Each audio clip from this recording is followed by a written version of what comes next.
اعوذ باللہ من الشیطان الرجیم بسم اللہ الرحمن الرحیم الحمد للہ رب العالمین وصلی اللہ علی سیدنا محمد وآلہ الطیبین الطاہرین اللہم انی اسألک بحق هذا اليوم الذي جعلته للمسلمین عیدا۔ عزیزان گرامی، عید کا دن مسلمانوں کے لیے جو عید کا دن قرار دیا گیا اس کی اہمیت کئی وجہ سے ہے۔ عام طور سے ہر قوم میں، ہر مذہب میں، ہر ثقافت میں، ہر کلچر میں کوئی نہ کوئی دن ایسا ضرور ہوتا ہے جو اس قوم کے لیے خوشی کا دن ہو، اہمیت کا حامل ہو۔ اور عام طور سے اقوام میں یہ دیکھا گیا ہے کہ جو عید کا دن ہو یا جو بھی ان کے تہوار کا دن ہو، جو ان کے لیے خوشی کا دن ہو، وہ عام طور سے خوشی اور جشن اور ملنا ملانا ان سب کے حدود تک ہی رہتا ہے اور محدود رہتا ہے۔ لیکن اسلام نے آ کر عید کا جو عنوان رکھا اور عید کے دن کو جو قرار دیا، اس کی اتنی اہمیت ہے کہ جس کا فقرہ میں نے ابھی آپ کے سامنے عرض کیا کہ جب ہم نماز عید کے دعائے قنوت پڑھتے ہیں تو اس میں اس دن کا واسطہ دیتے ہیں کہ اللہم انی اسألک بحق ھذا اليوم، خدایا ہم تجھے واسطہ دیتے ہیں، تجھ سے سوال کرتے ہیں اس دن کے حق سے اور اس دن کی برکت کے لحاظ سے کہ جسے تو نے مسلمانوں کے لیے عید کا دن قرار دیا۔ یعنی اس دن کی کوئی اہمیت ہے خداوند عالم کی نگاہ میں جس کی وجہ سے اس کے حق کا واسطہ دے کر ہم دعائے قنوت میں دعا کر رہے ہیں تمام لوگوں کے لیے۔ تو اسلام نے آ کر عید یا ہر وہ تاریخ یا ہر وہ دن جس کا تعلق مذہبی اور الہی ہو، اس کو انہوں نے صرف اس لحاظ سے نہیں رکھا کہ یہ صرف جشن منانا ہے اور لہو و لعب ہے اور کھیل اور کود اور تفریح ہے، نہیں، اس کے لیے نہیں ہے، بلکہ عید عبادت کا دن ہے، اور عبادت سے مراد ہر وہ عمل ہے جو خداوند عالم کی خوشنودی کے لیے کیا جائے۔ عام طور سے جو ذہن میں مفہوم آتا ہے، ہم عبادت کہتے ہیں تو ہمارے ذہن میں آتا ہے کہ نماز ہے، روزہ ہے، حج ہے، خمس ہے، یہ سب عبادت ہیں، لیکن اس کے ساتھ ساتھ ہر وہ عمل جو خداوند عالم کی خوشنودی کے لیے کیا جائے، جو پیغمبر اور آل پیغمبر کے بتائے ہوئے راستے پر کیا جائے، وہ عمل عبادت ہے اور خداوند عالم اس کو پسند کرتا ہے، اس کی جزا بھی ہے اور اس کو کرنے والے کے لیے ثواب بھی ہے۔ یہی عید ہے۔ اگر عید کو دیکھیں آپ تو عید کے اندر، اس عید کو عید الفطر اسی لیے کہتے ہیں کہ کئی وجہ لوگوں نے بیان کی، اس میں سے ایک وجہ ہے کہ یہ فطرت کی طرف لوٹنے کی عید ہے، یعنی انسان پورے ایک مہینہ تقریباً اپنے آپ کو الگ کر لیتا ہے، ایک مہینے کے بعد اسے پاداش کے طور پر، اس کو انعام کے طور پر عید مل رہی ہے، اب یہ لوٹ رہا ہے اپنی فطرت کی طرف، روزمرہ کی طرف۔ امیر المومنین علیہ السلام سے عید کے خطبے کی جو روایت کی گئی، آپ نے فرمایا کہ عید کا دن یاد کرو، عید کے دن کو تشبیہ دی حضرت نے کہ عید کے دن یاد کرو قیامت کو، کہ جب تم قیامت کے دن محشر میں حاضر ہوگے تو جیسے عید کے دن تم گھر سے نکلتے ہو مصلی جانے کے لیے، عیدگاہ جانے کے لیے، تو اب جاتے وقت یاد کرو کہ جیسے تم محشر کے دن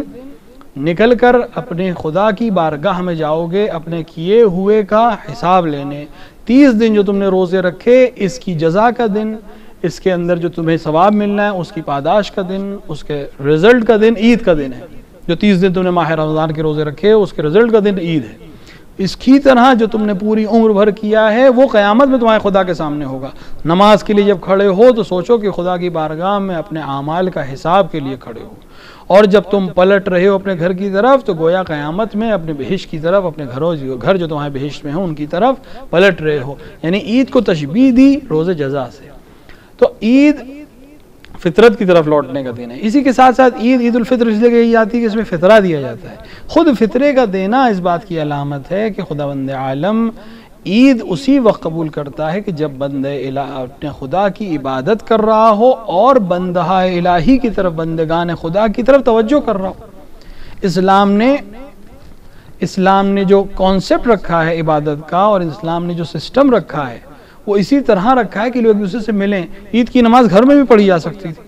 لیکن کیوں کہا گیا کہ عید کی نماز ایک جگہ پڑھی جائے، پورا شہر اکٹھا ہو کر عید کی نماز پڑھے، جماعت سے نماز پڑھی جائے، خطبے دیے جائیں، سب اکٹھا ہوں تاکہ پورے شہر اکٹھا ہو ایک جگہ۔ جب مومنین اکٹھا ہوں گے، مسلمان اکٹھا ہوں گے، ایک دوسرے کی احوال پرسی کریں گے، ایک دوسرے کی خبر لیں گے، ایک دوسرے سے ملیں گے، ایک دوسرے سے گلے ملیں گے۔ گلے ملنے سے، روایت میں گلے ملنے سے کرود ہوتے ہیں، نفرتیں ختم ہوتی ہیں۔ اسلام چاہتا ہے ایک ہیلدی سماج بنے، ایک ایسا سماج بنے جو ایک دوسرے کی فکر کرتا ہو، لہٰذا مستحب ہے کہ فطرہ دے کر ہی گھر سے نکلے۔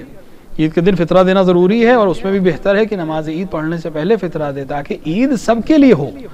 ایک انسان مالدار ہے، ایک انسان نادار ہے، اس کے پاس کچھ نہیں ہے، تو ایسا نہ ہو کہ عید کے دن تم عید مناؤ صرف مال کی رکھنے کی وجہ سے اور نادار طرح سے، نہیں، تم اس کو فطرہ پہلے پہنچاؤ، جیسے ہی چاند کی رویت ہو جائے اور اعلان ہو جائے عید کا، آپ نیت کریں، فطرے کو نکالیں،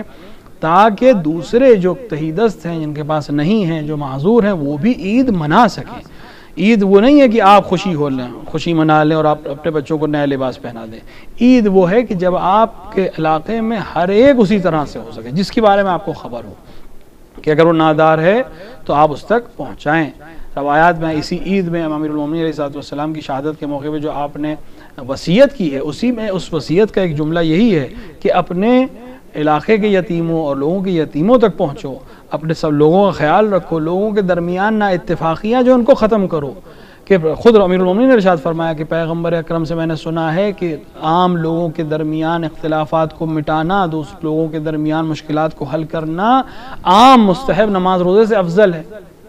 تو خود اسلام کے بہترین شخصیت امیر المومنین جیسی شخصیت یہ پیغام دے رہی ہے کہ نماز مستحب پڑھنے سے بہتر ہے کہ دو لوگوں میں اگر اختلاف ہے تو اسے ختم کرو، گھر والوں میں اگر اختلاف ہے تو اس کو ختم کرو۔ مستحب روزہ رکھنا چاہتے ہو بالکل رکھو، لیکن اگر تمہاری بات سے، تمہارے بیچ میں آ جانے سے، تمہاری ثالثی کرنے سے دو بھائیوں کا جھگڑا ختم ہو سکتا ہے، دو گھر کے اندر کشش ختم ہو سکتی ہے، یا اختلافات جو عام لوگوں میں پائے جاتے ہیں وہ ختم ہو سکتے ہیں، تو اس کو انجام دو۔ اسلام اس کو پسند کرتا ہے۔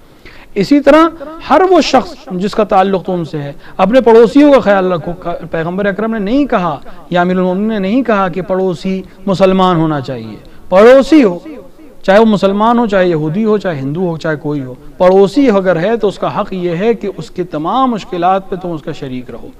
اگر وہ نادار ہے تو اس تک پہنچو، اگر اس کے ہاں کھانے کو نہیں اس کا کھانا پہنچاؤ۔ اگر تم نے اس کا حق ادا نہیں کیا تو پیغمبر کہہ رہے ہو کہ تم نے مسلمان ہونے کا فرض ادا نہیں کیا۔ اسلام اس بات کی کو بالکل پسند نہیں کرتا کہ ہم لوگوں کی تہی دستی میں ان کے شریک نہ ہوں، لہٰذا یہ عید جو ہم عید بنانا چاہتے ہیں اس کو اس طرح بنائیں جیسے پیغمبر و آل پیغمبر نے بنائی ہے۔ عید صرف تہوار بنانے کا مطلب یہ نہیں ہے کہ ہم خوب خوشیاں بنائیں اور لباس پہنیں، لباس پہنیں دوسروں تک بھی لباس پہنچائیں، خوشیاں منائیں دوسروں تک بھی خوشیاں پہنچائیں، امن کے ساتھ رہیں دوسروں تک بھی امن پہنچائیں۔ صدقہ و خیرات اسی لیے رکھا گیا ہے کہ جن کے پاس نہیں ہے ان تک پہنچے۔ امیر المومنین سے روایت ہے کہ اگر علاقے میں کوئی نادار ہے تو حتماً کسی نے اس کا حق مارا ہے، ورنہ خداوند عالم اس کو نادار نہیں رکھتا۔ تو اگر کسی کو غریب دیکھ رہے ہو تو کسی نے اس کا مال غصب کیا ہے۔ اب غصب کبھی کبھی سامنے ہوتا ہے، کبھی کبھی غصب ایسا ہوتا ہے کہ ہمیں دکھتا نہیں ہے، ہم ہزاروں کام ایسے کرتے ہیں ہمیں پتہ نہیں ہوتا وہ غلط ہو رہے ہوتے ہیں۔ ان میں سے ایک یہی ہے کہ اس کا حق ہے کہ اس کا ہمسایہ اگر پیسے والا ہے تو اس تک پیسے پہنچائیے، اس کا حق ہے کہ آپ اس کی مدد کریے۔ لہٰذا اگر عید کے ہم منا رہے ہیں تو ایسے بنائیں جیسے آئمہ علیہ السلام نے منائی ہے، جیسے امیر المومنین نے ارشاد فرمایا کہ ہر وہ دن جس دن تم گناہ سے دور رہو وہ عید کا دن ہے۔ تو عید صرف عید فطر نہیں ہے، عید فطر ایک عید ہے، لیکن اگر عید فطر اس روایت کے ذیل میں اگر دیکھا جائے اگر عید فطر کے دن ہم گناہ کریں تو امیر المومنین کی نظر میں یہ عید نہیں ہے، اور کوئی بھی دن ہو ہم اس دن گناہ سے دور رہیں وہ دن عید کا دن ہے۔ تو لہٰذا اگر عید منانی ہے تو ائمہ کی روش پہ بنائے کہ امیر المومنین جس طرح عید مناتے تھے، جس طرح نماز قائم کرتے تھے، لوگوں تک پہنچتے تھے، غریبوں تک پہنچتے تھے، یتیموں تک پہنچتے تھے، اور اس طرح پہنچتے تھے کہ امیر المومنین کی شہادت تک لوگوں کو پتہ بھی نہیں چلا کہ یہ عمل امیر المومنین کا تھا۔ جب شہید ہو گئے تب لوگوں کی سمجھ میں آیا کہ وہ انسان جو رات میں روٹیاں پہنچاتا تھا وہ امیر المومنین علیہ السلام تھے۔ ہماری پریشانی یہ ہے کہ ہم ان بزرگوں کے واقعات پڑھتے ہیں، اس پر واہ واہ کرتے ہیں، اعلان کرتے ہیں کہ وہ ہمارا امام تھا، لیکن ہم ان کی روش پہ چلتے نہیں ہیں۔ اس کا تبھی فائدہ ہوگا کہ جب ہم دعویٰ کر رہے ہیں کہ وہ ہمارا امام ہے، تو امام کا کام یہی ہوتا ہے کہ ماموم کا کام یہی ہے کہ امام جیسا امام کرے ویسا کرتے ہیں۔ نماز میں ہم کیا کرتے ہیں؟ امام رکوع میں ہے تو ہم رکوع میں جاتے ہیں، امام رکوع سے سر اٹھاتا ہے ہم رکوع سے سر اٹھاتے ہیں، امام سجدے میں جاتا ہے ہم سجدے میں جاتے ہیں، ہم نہ امام سے پہلے جائیں گے نہ امام کے بہت بعد میں جائیں گے۔ تو اگر امیر المومنین ہمارے امام ہیں، یہ ہمیں تربیت دینے کے لیے کہ جس طرح امام جماعت کے حرکات و سکنات پر تم عمل کرتے ہو اسی طرح امام معصوم کے عمل کے اوپر تمہیں عمل کرنا ہے۔ اگر امام یتیم نوازی کر رہے ہیں اور تمہیں دعویٰ ہے کہ تمہارے امام ہیں تو اسی طرح عمل کرو۔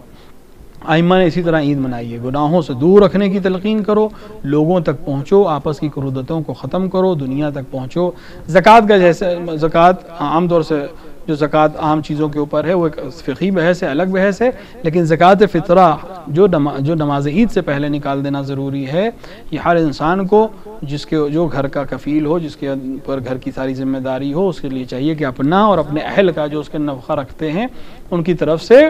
زکوٰۃ کو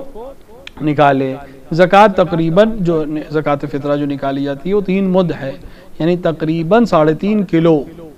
3.5 کلو آٹا بھی نکال سکتے ہیں، گندم بھی نکال سکتے ہیں، یا جو بھی اس سے ملتی جلتی چیز، اس کے پیسے بھی دے سکتے ہیں، کسی ایک کو دے سکتے ہیں، کئی لوگوں کو دے سکتے ہیں، ہر فرد کے اوپر ہوگا۔ اب گھر میں جتنے لوگ رہتے ہیں اس کے حساب سے آپ دے کر جتنے بھی لوگ ہیں کاؤنٹ کر کے نکال سکتے ہیں اور ناداروں تک پہنچائیں۔ یہ عمل خود بتا رہا ہے کہ اسلام اکیلے عید منانے کو پسند نہیں کرتا، لوگوں تک پہنچائیں، تاکہ لوگوں تک پہنچنے کے نتیجے میں ایک ایسا سماج وجود میں آئے جو سماج مل کر چلنے والا ہو، جو سماج ہم پلہ ہو، ایک دوسرے کے غم اور ایک دوسرے کی خوشیوں میں ساتھ چلنے والا ہو۔